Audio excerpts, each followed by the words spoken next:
Okay, pag ganito ang upo mo na sa dagat, ano ang ginagawa mo? Pasagot kung alam mo ang tanong.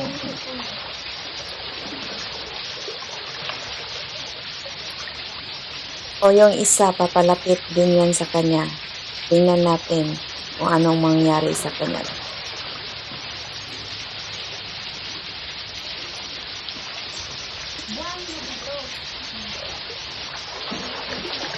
Pwesto yan sa likod sa nakaupo eh.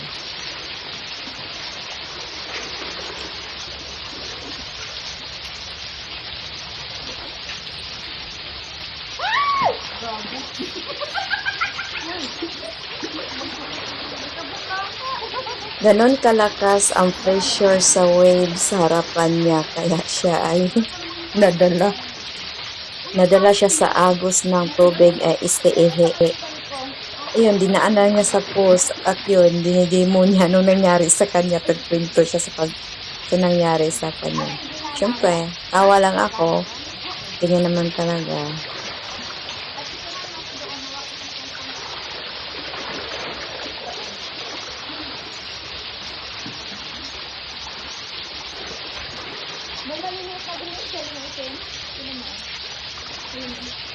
Pero yung nakaupo, wala lang. Nonchalant pa rin. Parang walang nangyari. Walang pakli sa mundo.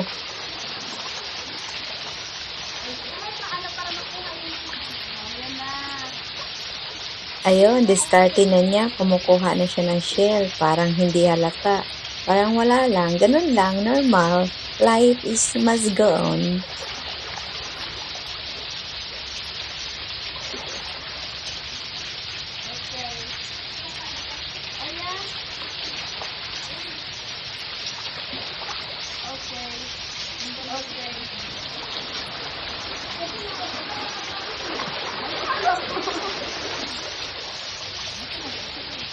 Ayan, tumayo na siya. Tapos na siya, o, diba? Simple lang yan. Alam mo na kung anong ginagawa dun sa tubig. Parang natatandaan ko yung takbo natin, sumapay mo pa. Oh, malay mo, mag-sumapay naman ako. Magano ka? Ay, madulas. Kailangan isipin yung nakapilinas dito. Kaya nga, hindi pwede. Ako naman, ayaw ko nang nakapaa.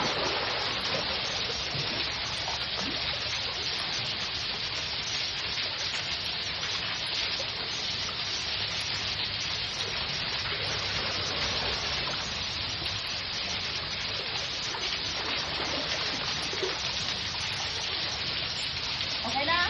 Videohan mo ko, Jet! Ha? Video! 15 seconds yan. Okay.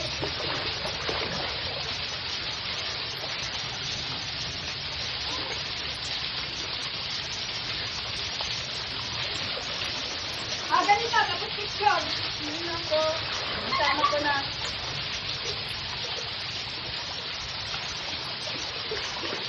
Oh, ano pala to? Hindi pala ito pwede mag-picture na naka-video? Wala yan. Oh, kaya pala pinili ko mag-picture. Nag-stop. Okay. Photo yun, ha? Ha? Photo. Papatayin mo na yun. Wala pa, picture pa lang yun. O, dyan ka sa kama, humiga ka dyan. Ang ganda, ang galing. May motor sila. Ito nga ang makina, oh. Ha? Ito ang makina. Siguro, plano ko na po yan yung resources dito na tubig.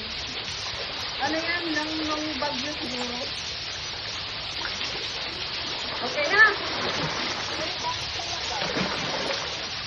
Uy, maganda. Isa pa? Hindi pa, ang picture yan. Isa pa.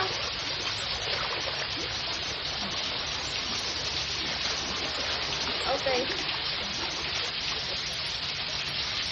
Hindi ko kabisado ang phone mo, kaya hindi ko nakikita. Kaya ano yan? I-off ko ang ano ko eh. Ang video ko. I-off ko yung video mo? Oo, siyempre.